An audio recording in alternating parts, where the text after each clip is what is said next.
What is sport and movements. Movement होती है किसी भी ऑर्गेनिज्म का एक पार्ट से दूसरे पार्ट पे मूव करना, एक जगह से दूसरी जगह पे जाना। और स्पोर्ट होता है किसी भी ऑर्गेनिज्म की बॉडी को कोलैप्स होने से बचाना। मींस ह्यूमंस हैं, ह्यूमंस के अंदर हमारे अंदर एक स्केलेटन प्रेजेंट है, एंडोस्केलेटन है हमारे अंदर। और ये स्केलेटन क्या करता है, हमारी बॉडी में बेशक फ्लूइड प्रेजेंट है, ब्लड प्रेजेंट है, प्लाज्मा प्रेजेंट है and all that, lymphatic system एक प्रेजेंट है, बहुत सारी चीज़ें इस तरह से प्रेजेंट हैं।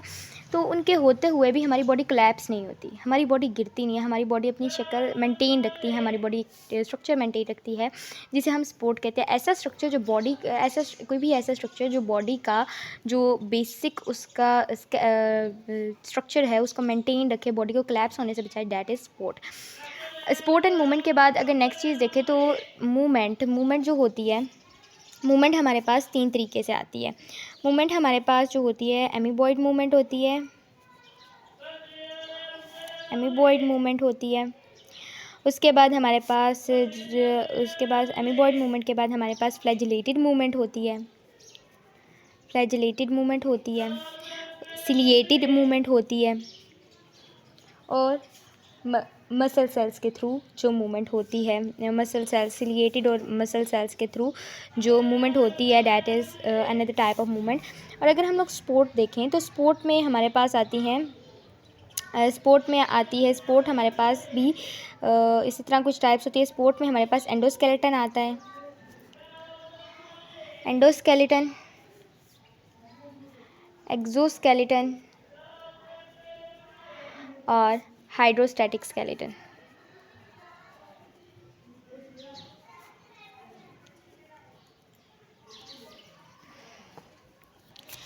अब हाइड्रोस्टैटिक स्केलेटन, अब अगर इनको देखें एंडोस्केलेटन, सबसे पहले हम लोग बात कर लेते हैं इनवर्टिब्रेट्स में स्पोर्ट एंड मूवमेंट की।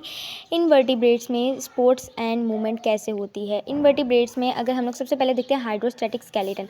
इनवर्टिब्रेट्स में कोई बॉडी फंक्शन, इस तरह स्पंजिस कह लें, हम एनालिड्स ले लें, अर्थवॉर्म्स ले लें, एनीमोन्स ले लें, सी एनीमोन्स ले लें, तो इस तरीके के ऑर्गेनिज्म जो हैं वो तमाम इनवर्टिब्रेट्स हैं। हाइड्रोस्टैटिक स्केलेटन क्या होता है, hydrostatic skeleton a type of structure in which the central core, ये हम लोग कह लेते हैं ये हाइड्रोस्टैटिक, ये जो फ्लूइड फिल्ड कैविटी है जिसे हम hydrostatic fluid filled cavity, the fluid filled core, fluid filled core है या फ्लूइड फिल्ड कैविटी है, cavity inside the body of an invertebrate is called as hydrostatic skeleton. This skeleton prevents the body of organism from collapsing as, ये hydrostatic होती है ना, तो hydrostatic होने की क्या, it is like a balloon. Balloon को हम लोग देखते हैं जब एक चीज़ से, एक जगह से हमने पिंच किया है, फ़र्ज़ करें यहाँ से मैं इसको पिंच कर रही हूँ, यहाँ से मैंने इसको पिंच किया है, तो बैलून यहाँ पे क्या होगा, ये फोर्स यहाँ पे ट्रांसफ़र हो जाएगी और ये कुछ ऐसी हो जाएगी, ऐसे ही हो जाएगी। यहाँ पे पिंच हुई, यहाँ पे पिंचिंग हुई है तो ये सारा तो ऊपर चला जाएगा ना, ये यहाँ फिर कुछ ऐसा स्ट्रक्चर होगा। तो जैसे बैलून में होता है ना एक जगह, वैसे ही इसका भी होता है कि कंप्रेसिंग जब करेंगे, when contracting muscle push against a hydrostatic skeleton and the transmitted force generates body movement. और जब ऐसे होती है, पिंचिंग मूवमेंट होती है और ये सारा कुछ होता है, तो ऑर्गेनिज्म एक जगह से दूसरी जगह मूव करता है। सिमिलरली अगर हम बात करते हैं कि हमारे पास कोई भी अर्थवॉर्म है, अर्थवॉर्म को अगर हम देखें तो अर्थवॉर्म में लॉन्गिट्यूडनल और सर्कुलर मसल्स होती हैं। लॉन्गिट्यूडनल और सर्कुलर मसल्स अर्थवॉर्म की बॉडी कैसे मूव करती है, अर्थवॉर्म की बॉडी ऐसे होती है, अर्थवॉर्म की बॉडी पीछे से आगे जाती है, जो लॉन्गिट्यूडनल मसल्स है वो कॉन्ट्रैक्ट कर रहे हैं और सर्कुलर मसल्स अभी रिलैक्स कर रहे हैं। अब ये जो सर्कुलर मसल्स हैं वो जो है वो लॉन्गिट्यूडनल मसल जो है वो रिलैक्स करेंगे और सर्कुलर मसल कॉन्ट्रैक्ट करेंगे। तो बेसिकली इस टाइप की मूवमेंट जो आती है हमारे पास अर्थवॉर्म के अंदर, वो भी because of the fluid filled cavity है जो अर्थवॉर्म की बॉडी को कोलैप्स नहीं होने देती, उसकी स्क्रीपिंग मूवमेंट में हेल्प करती है। That is the hydrostatic skeleton. Pressure की वजह से जो बॉडी मूव कर सकती है ऑर्गेनिज्म के इनवर्टिब्रेट्स में, that is the hydrostatic skeleton. Next हमारे पास सेकंड स्केलेटन है एक्सोस्केलेटन। नेक्स्ट हम लोग देख लेते हैं एक्सोस्केलेटन। एक्सोस्केलेटन क्या होता है, the skeleton, exo mean outside and skeleton mean the skeletal, basically the structure, the supporting part, supporting structure outside the body, it is a structure which is present outside the body. It helps in locomotion, protection, and support the body, and the exoskeleton also provides site for attachment of muscles. If we are taking some, let us take an example arthropods. Of arthropods, in arthropod the epidermis of the body wall, epidermis क्या करती है, body wall epidermis secretes a hard cuticle, that waterproofs the body. The cuticles protects and supports the animal's soft internal organ. Suppose this is any arthropod, any arthropod, and it has an exoskeleton. The internal organ, all the internal organs, all of the structures it has inside the fluids, it will be protected by the exoskeleton. In some crustaceans, calcium carbonate shell is secreted, which prevent